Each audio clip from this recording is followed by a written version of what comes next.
Ibn Sohan, as I mentioned, was a companion of Imam Ali, who was presented in many battles, such as the Battle of Jamal, Siffin, and Nahrawan. Sasa was not just only a good fighter, but he was also a very skilled orator, which means a very skilled khatib. He deployed his skills to defend Imam Ali and criticize Muawiyah. He used his skills for very good things. Imam Ali had actually characterized Sasa as not just a very good companion, but also as a very good friend of Imam Ali.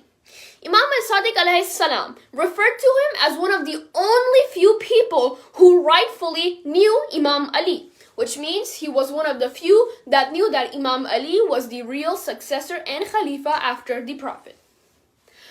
Sasa, we need to understand that he actually converted to Islam in the period of the Prophet. However, he never got the chance to see the Prophet. In the period of Umar, which is the second Khalifa for Ahl Sunnah, some people will send some zakat money. Some people send some zakat money to the Caliph. And the Caliph distributed it. He distributed it among the people. But some amount of the money remained after the distribution. He inquired the views of Muslims about the remaining money. And Sasa said something extremely wonderful. You know what Sasa said? He said, consult with people about things God has said nothing about in the Quran. Sasa says, consult with the people about things Allah has not mentioned in the Quran. But when Allah has issued a ruling about something, then act upon the ruling. This was the beautiful sentence and beautiful words of Sasa ibn Sohan, which is so wonderful. As we all know, Sasa was a huge opponent of Usman, who was the third Khalifa in Kufa. He and some other people, including, now pay attention, we will talk about his siblings, his brothers, including his brother Zayd ibn Sohan, as well as another companion of Imam Ali, which is Maliki Ashtar. As we know, I have talked about Maliki Ashtar in my past lecture.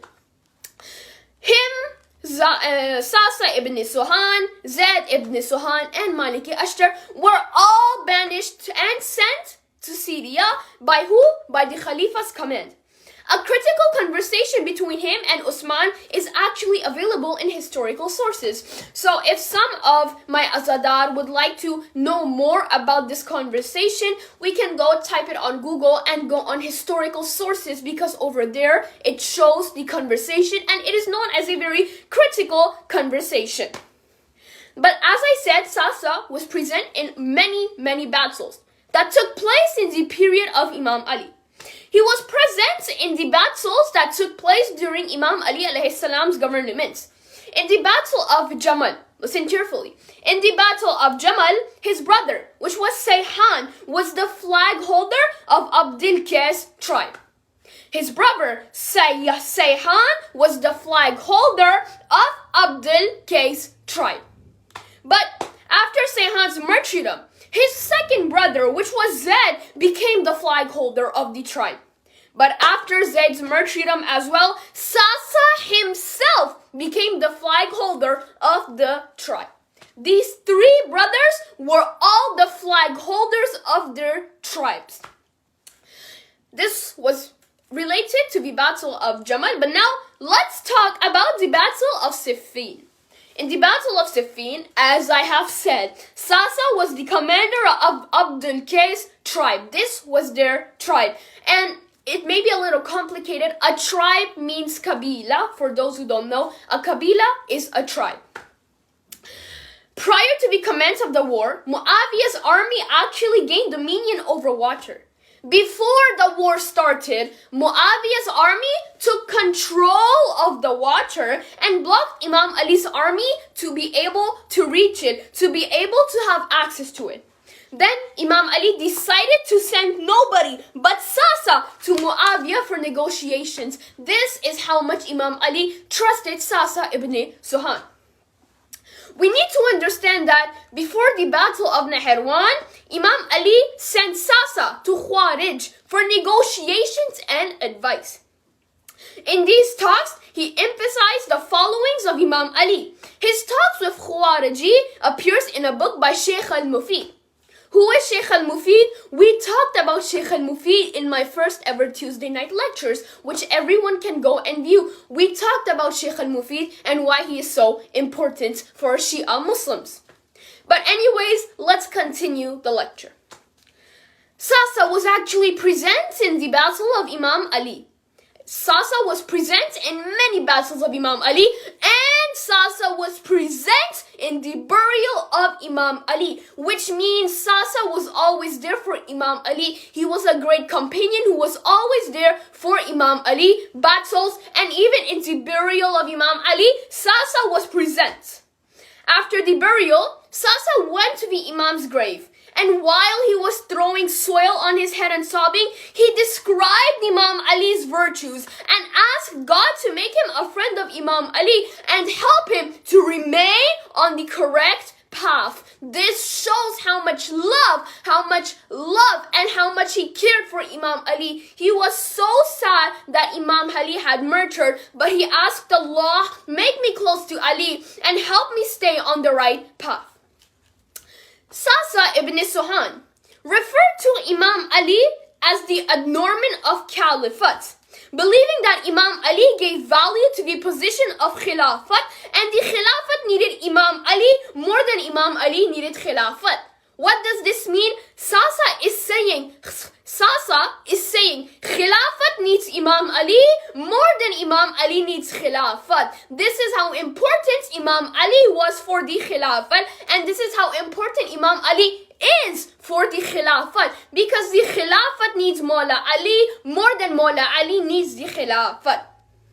Imam al-Sadiq alayhi salam, he says, there was no one with Imam Ali who knew him so well except for Sasa and his companions, and the companions and few companions of Imam Ali, such as Malik Ashtar.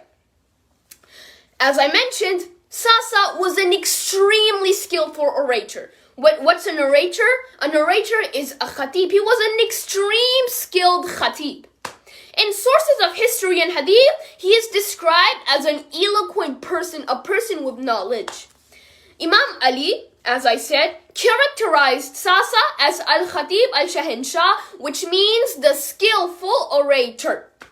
And there is actually something that Muawiyah said for Sasa. Muawiyah said himself that Sasa, has a lot of eloquence, and Muawiyah has talked about the eloquence and knowledge of Sasa. And Muawiyah said, Sasa Ibn Sohan has an iron tongue. That's how much Sasa bin Sohan was skilled. He would talk about Imam Ali, and then Muawiyah, he says, Sasa has the tongue made out of iron. This is how well a skillful orator Sasa Ibn Sohan was. Now let's start moving towards the martyrdom of Sasa. Sasa, it is said that he passed away in Kufa during the period of Muawiyah's Khilafat. However, we do have some sources that say differently. Some sources say that at the command of Muawiyah, Mughira banished Sasa to an island in Bahrain where he eventually was murdered. In the city of Askar in Bahrain, if we ever get the chance to visit it, if you visit the city of Askar in Bahrain, there is actually a tribute to Sasa. It is known as the Mosque of Sasa Ibn Sohan. And we need to understand that if we go near Mosque of Sahla, near Masjid Sahla, I have talked about Masjid Sahla, it has a strong connection with Imam Mehdi alayhi salam.